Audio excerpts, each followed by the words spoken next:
established, before the hills I was brought forth. He had not yet made the earth, nor the rivers, nor the poles of the world. When he prepared the heavens, I was present. When with a certain law and compass he enclosed the depth, when he had established the sky above and poised the fountains of waters, when he compassed the sea with its bounds and set a law to the waters that they should not pass their limits, when he balanced the foundations of the earth, I was with him, forming all things, and was delighted every day, playing before him at all times, playing in the world, and my delights were to be with the children of men. Now therefore, ye children, hear me. Blessed are they that keep my ways, hear instruction, and be wise, and refuse it not. Blessed is the man that hears me, and that watcheth daily at my gates, and waiteth at the posts of my doors. He that shall find me shall find life, and shall have salvation from the Lord. Holy Gospel. Taken from St. Luke chapter 1. At that time the angel Gabriel was sent from God into a city of Galilee called Nazareth, to a virgin espoused to a man whose name was Joseph, of the house of David, and the virgin's name was Mary. And the angel, being come in, said unto her, Hail, full of grace, the Lord is with thee. Blessed art thou among women. Thus are the words of the sacred scripture. In the name of the Father, and of the Son, and of the Holy Ghost. Amen. This great feast of the Immaculate Conception draws our contemplation to these great words that broke the long silence since the fall of Adam and Eve. And that is the words of the angel to Our Lady, Ave Maria, gratia plena, hail, full of grace. And full of grace, full meaning so full that she was never stained by sin. And this is the feast of today, declared in 1854 by Pope Pius IX, at the time when Darwin's Evolution, Origin of Species was being printed and reprinted, and there were many sales of this book. People were falling into the lies of the origins of evolution. And in the middle of all that, the great Pius IX declares a dogma of the faith, which has always been believed, that Mary was conceived without sin. And at the moment of her conception, Christ's blood shielded and blocked the stain of original sin being inherited to her from her father, St. Joachim. So the Virgin Mary, from the very moment of her conception, was already filled with the Holy Ghost and sanctifying grace. And she had the use of reason. So from the very moment of her conception to the moment of her falling asleep and being assumed into heaven was a continual increase in a huge way, increasing every moment in the love of God and in all the virtues. And notice the words of the angel that breaks the long silence of so many thousands of years. Ave Maria. Ave. Ave, spelled backwards, is Eva. And now the new Eve, the second Eve, is greeted Ave, because she will be the one to restore everything through her humility, through her cooperation with God. So the Blessed Virgin Mary stands she stands like a bulwark. She stands like a tower of David around the sacred doctrine of the Catholic Church. Whenever the heretics attack the Catholic Church, whenever the heretics attack our Lord Jesus Christ, they usually start off attacking her. And so Mary is the bulwark, and that's why we want to have such a great love and devotion to the Blessed Virgin Mary. And she is pure in every way. She's pure in body, virgin. She is pure and without stain. She is pure in her morals. She is pure also in her faith. She is pure in her doctrine. And she saw it. She knew the scriptures very well, the prophecies, and she lived through all the mysteries of the Holy Rosary. She lived through all our Lord's life. So she saw everything firsthand. So her faith was impeccable. Her faith was immaculate.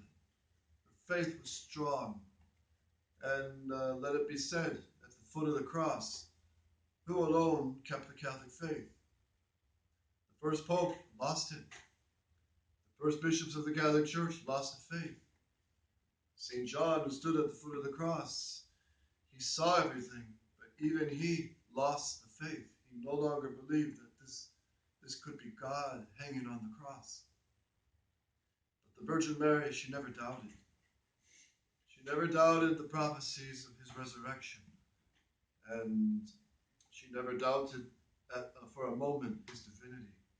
So that is her greatness. And in this terrible crisis of the Church we are living through since Vatican II, actually since the Protestant Revolution, really,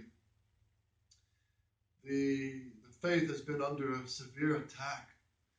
And we're living in the times of the fulfillment of St. Paul's words to St. Timothy. There shall be a time when they shall not endure sound doctrine, but according to their own desires they will heap to themselves teachers, having itching ears, and will turn away their hearing from the truth. From the truth. And this is why St. Pius X rose up against modernism and condemned this cesspool of all heresies. But will be turned, and they will be turned, their itching ears will be turned unto fables, unto turning the scriptures into books of meditations without historical reality, with no divine inspiration, and to treat the faith as something conformable to modern man's fashions and his latest whims. And this was the horrors of modernism. But be thou vigilant, labor in all things, do the work of the evangelist, fulfill the ministry, says St. Paul to St. Timothy. So we see the greatness of St. Pius X when, after he had already condemned modernism on September the 7th, 1907, he came out with another motu proprio called Sacrorum Antistitum, where he lays down all the practical measures to take against modernism. So this was one of the greatnesses of St. Pius X, was he not only condemned the error, and everyone could fold their arms and say, well, see, that's a bad doctrine, so let's not go there. But he took action.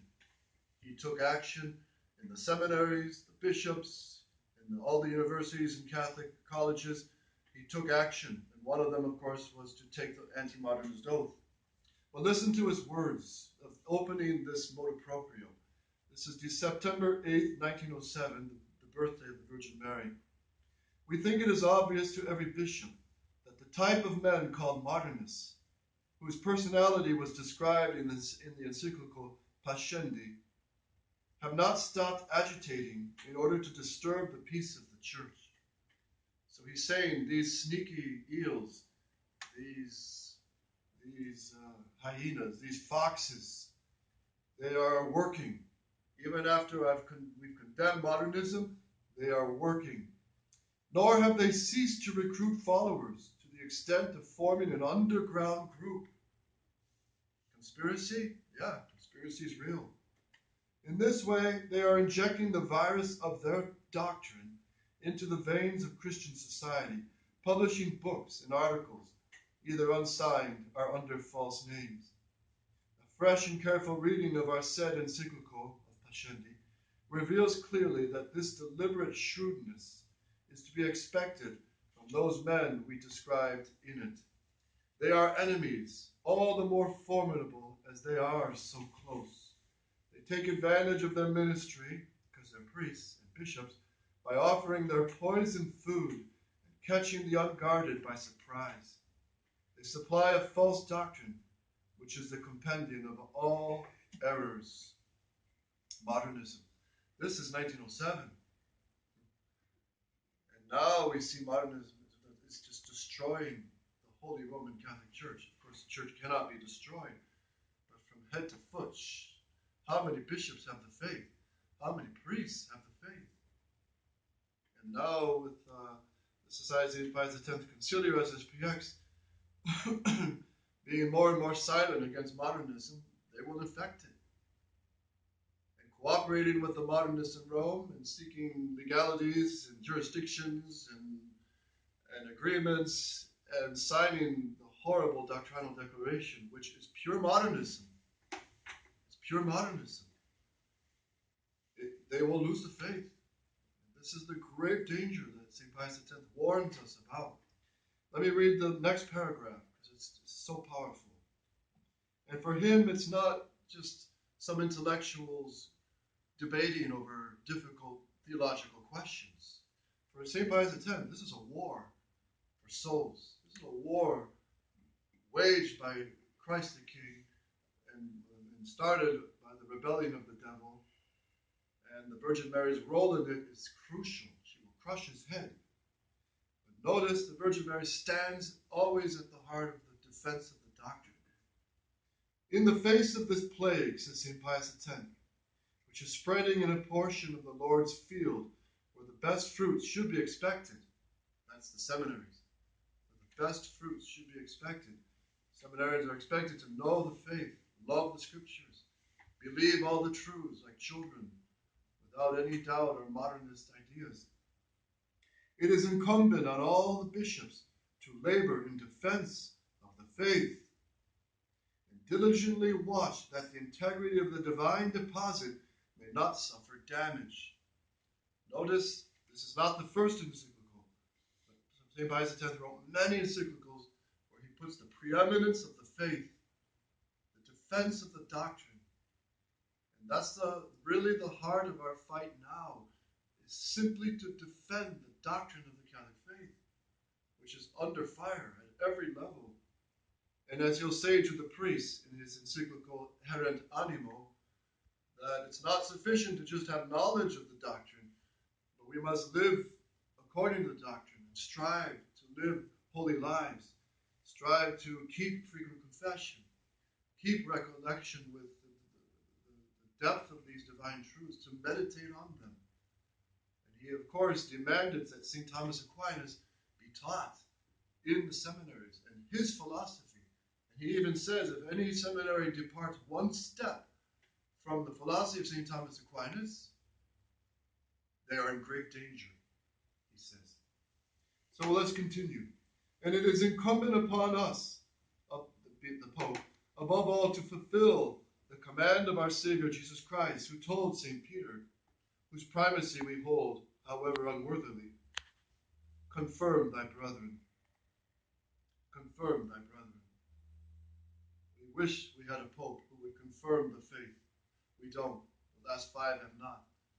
And we wish we have bishops that will clearly and publicly confirm the faith. And they too are weakening. So we are truly in a terrible crisis. St. Pius X, in consequence, that is, in order to bring new strength to good souls in this battle now being waged, it has seemed timely to us to literally recall the words and prescriptions of that encyclical as follows. We therefore, venerable brethren, have decided to suffer no longer delay and to adopt measures which are more efficacious. We exhort and conjure you to see to it that in this most grave matter no one shall be in a position to say that you have been in the slightest degree lacking in vigilance, zeal, or firmness.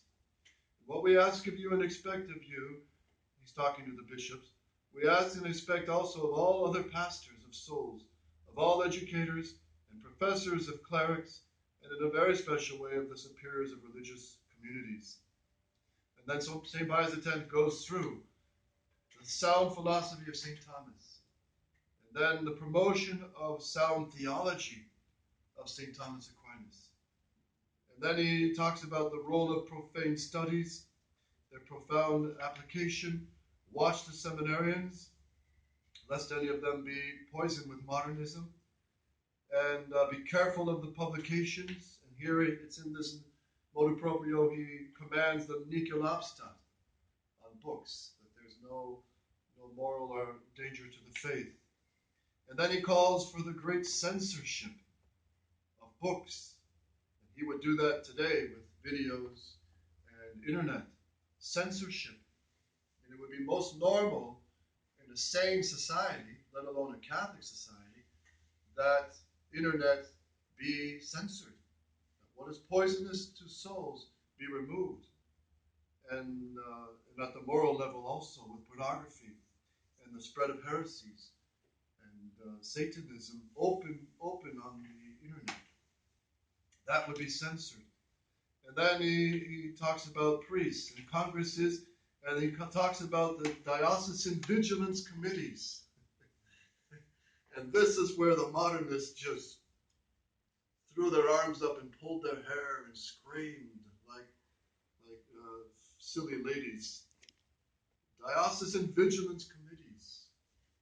He put up committees in the diocese to watch over the modernism in the schools, seminaries, academies, universities. This is great. And this is why the modernists hate St. Pius X, because he's practical as well as theoretical. He's cleaning the house with his own hands. And then he'll talk about returns and conditions to approach the priesthood, measures against the infiltration of modernism. And one of these measures is the oath against the modernism, the anti-modernist oath, and then preaching and so forth. So the great St. Pius X, his emphasis on doctrine. And this is why in this stage of the battle, it's the virtue of faith that's being attacked most viciously now. And that's why we are kind of, we could say, like Archbishop Lefebvre used to say, we're in the Calvary of the Catholic Church. And none of us will keep the faith by ourselves. We have to pray to persevere in the faith. And part of being strong in the faith is to condemn errors, to fight heresy and modernism, especially precisely the heresies of Vatican II and the New Mass. This is what's now taking souls of priests, bishops, popes, and millions of faithful to hell. So we have to stand at the passion of the Church, but with the Virgin Mary. With the Virgin Mary. And so, you seminarians, you know, you must go, we all priests, we must treat our mother as mother. Be so close to her. She's the mother of the first priest. In her womb was ordained our Lord Jesus Christ, the eternal high priest. She was the beautiful, spotless, virginal basilica where the first ordination took place of the New Testament. So this is why she was immaculately conceived, because she was chosen to be Mother of God. This is her highest title. So let's salute her in this Holy Mass. Salute her with all our reverence and humble prayer, asking her to give us the grace to stand with her at the foot of the cross, strong in the faith, striving every day for holiness and union with her Immaculate Heart, to love our Lord Jesus Christ with all our whole mind, our whole heart, our whole being, so that we can say, as we say in the Psalms, my heart and my flesh have yearned for thee, O Lord. O Mary conceived without sin, O Mary conceived without sin, O Mary conceived without sin, in the name of the Father, Son, and Holy Ghost.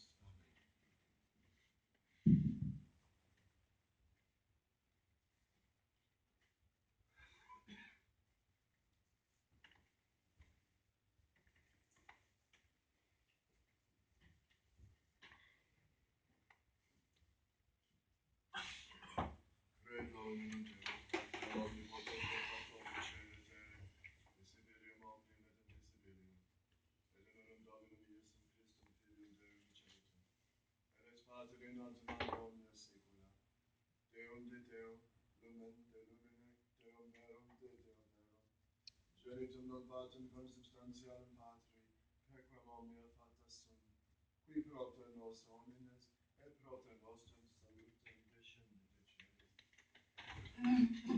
Benedictus est Spiritus Sanctus es Maria Virgine, et homo factus est.